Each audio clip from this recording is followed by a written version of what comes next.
I almost want to say good evening, everyone. 'Cause um, yeah, I'm Donovan van der Heyden, and that's about how far my PowerPoint presentation goes. So I brought a little musical instrument along, a traditional instrument, so I'll do a little tap dance or something for you later to, make up for the lack of PowerPoint. Um, okay, I've um, I've been a voluntary community development worker for much of my life. I started out when I was a teenager, um, volunteering at the World of Birds, and I loved the experience so much. Well, for those of you who don't know, World of Birds is a wild bird park sanctuary in Hout Bay, and I loved the experience so much and what I learned through it. Um, you know, meeting people, etc., etc., and that compelled me to go further with my voluntary work. And I've I grew up in a traditional fisher family. My father, my grandfather, my great grandfather, and I when I finished matric, um, there wasn't any money for me to go and pursue further education. So the inspiration from my grandfather, whom I grew up with, and not just through his stories, but through his own experience, witnessing, him being distraught when he comes from sea and there hasn't been much of an income.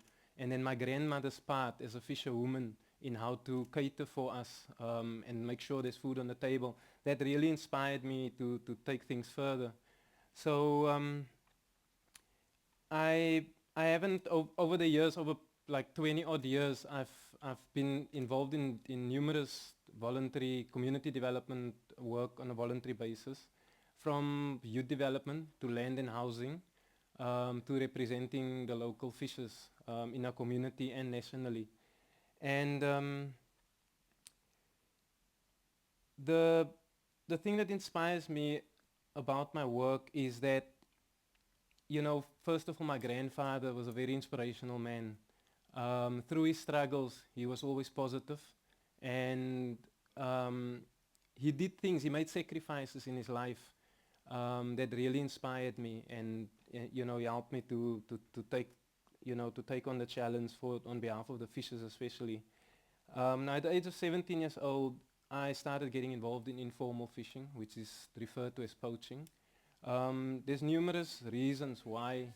There's numerous reasons why our fishers obviously get involved in so-called poaching. We've got challenges of the MPA, the Marine Protected Areas, which has been enforced or formed without any, not even consultation. I don't believe in consultation. I believe we should, it should be a participatory process.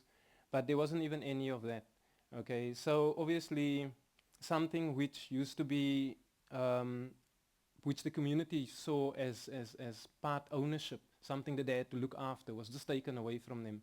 And they basically were turned against it with all the restrictions, etc. And as many of the speakers said, lack of education, lack of capacity building and awareness, etc. But I started fishing more formally in an informal sector or informal involvement at the age of 17, but the fishing skill gets taught to us in a fishing village at a younger age than that, because it's vital that you at least know the basic skills of survival when you live rural or semi-rural, whether along the coast or inland on farms, etc. When I matriculated, obviously from a young age, my parents didn't foresee my future as a fisherman. They wanted that chain to be broken in our family. So they've always encouraged me to pursue further studies, but without money, obviously, it was very challenging. So I did manage to, about 9 or 10 years later, get a bursary, a partial bursary. And also through my informal fishing activity, I also then, backed up my funding to do engineering studies. Unfortunately, by the time I finished my studies at Wingfield College, studying diesel and marine engineering, the companies that I was pursuing, which was SAF Marine, De Beers Mining, because I wanted to maintain my relationship to the ocean, if I wasn't to become a fisherman at least.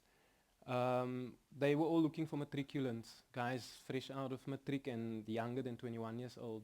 So I've never really had an opportunity to make use of that, and I can't go into detail, unfortunately, as to how far I pursued that. But it was quite sad, the sacrifices that was made, and I didn't get anywhere with it. Nonetheless, I had a backup. I've always wanted to get involved in the community, and I always said, I'll spend 10 years of my life working at sea and build myself up economically so that I can, give the best to my family, get educated, etc. And hopefully after 10 years, I would be qualified in social studies, which I would have done at sea then through correspondence.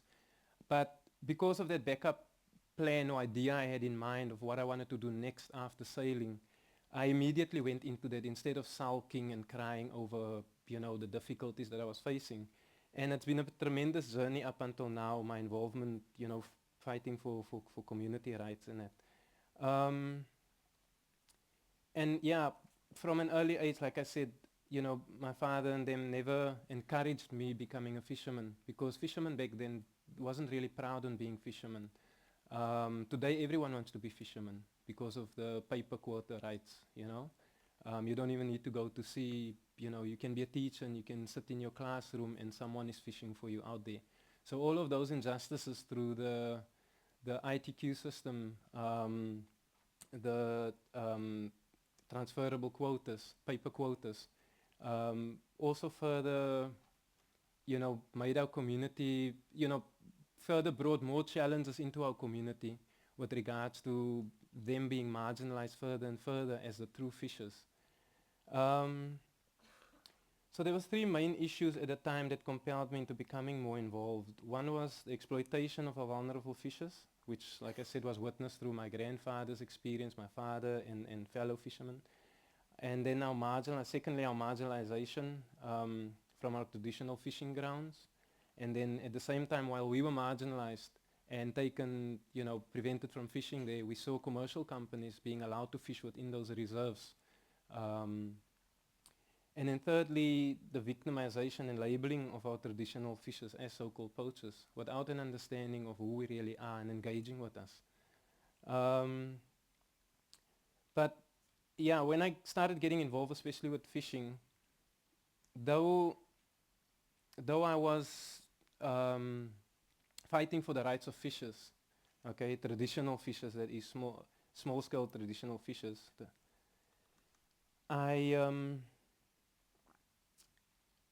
I felt that there was more to just fighting for these fishers to get a fishing right and to put food on the table.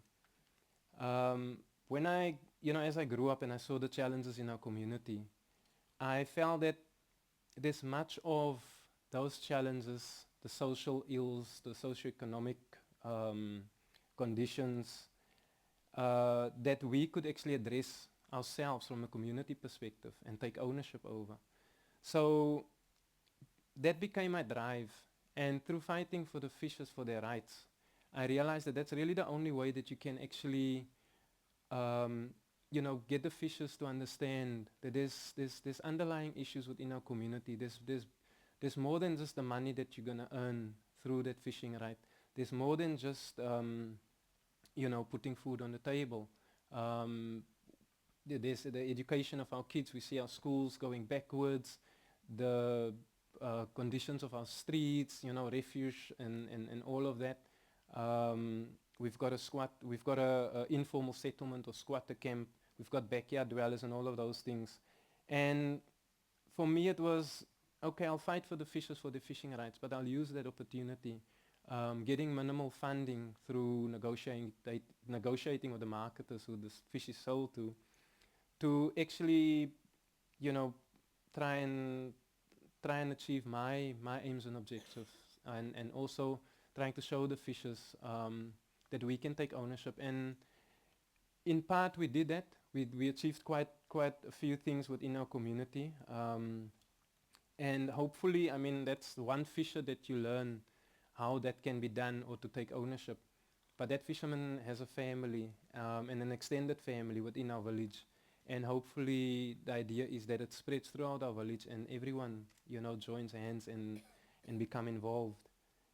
Um, One of my aims is also to ensure that government recognizes the rights, not just the rights of fishers, but also the environmental benefits of traditional fishers, or at least their practices. And I brought my own magic trick with today to demonstrate one of those things to you, which is unfortunately not recognized by government, and it's mostly an issue of monitoring and compliance. That is our main challenge.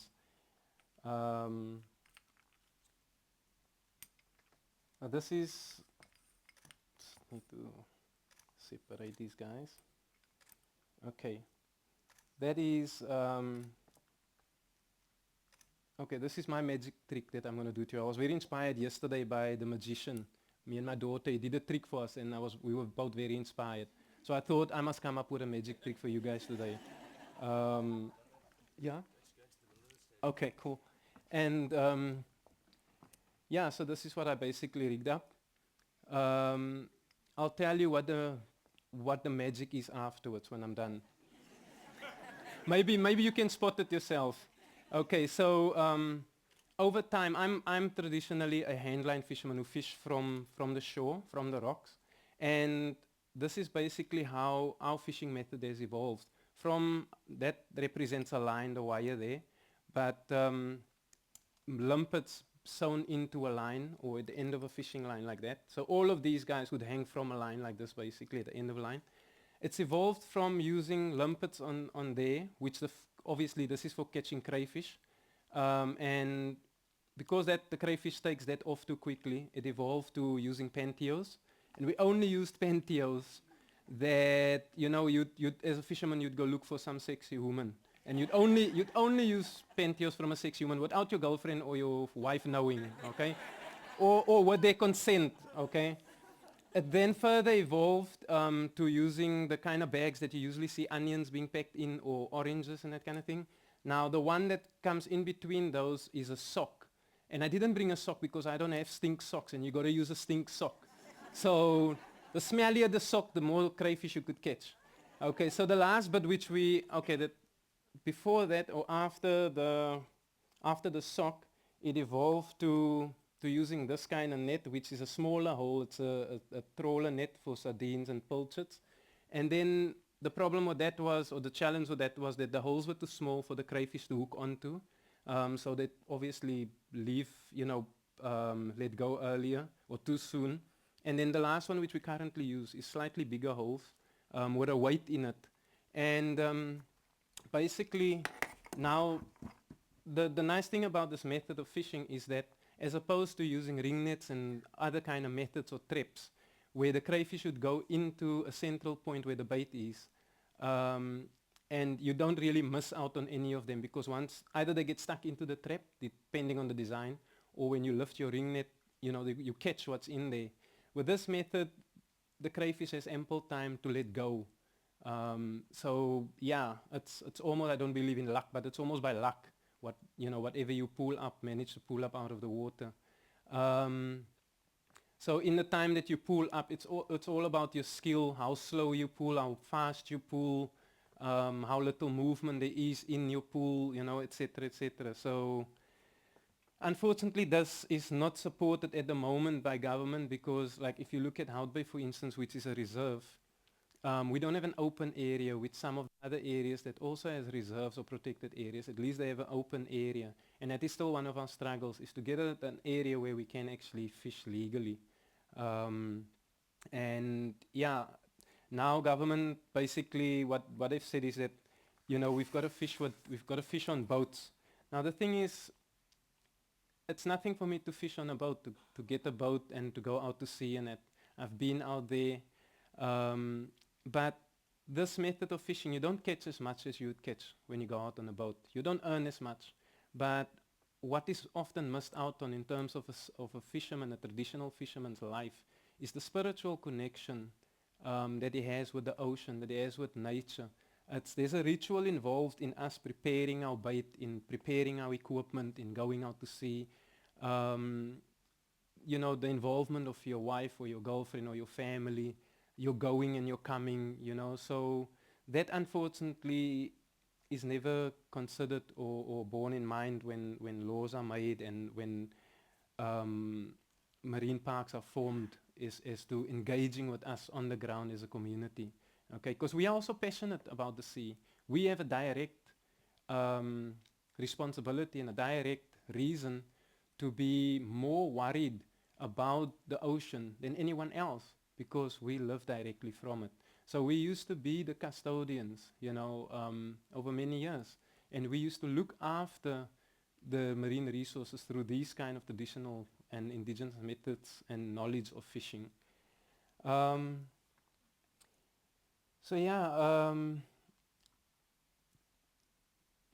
it's a very controversial industry, unfortunately, many challenges.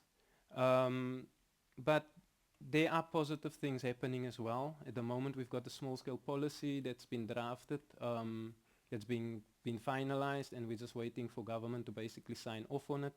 And that's resulted out of negotiation process of various stakeholders, government, local communities, and institutions that have all come together and actually, you know, put their hard working effort into developing this policy. So hopefully when this policy is signed off, it will change things for the better for all of us and for the resources. Now, to finish off, I just want to show you where the magic of my trick comes in. Because I have taken you over, oops, it's not that. I've taken you from a few 10 years of evolvement of a traditional fishing method.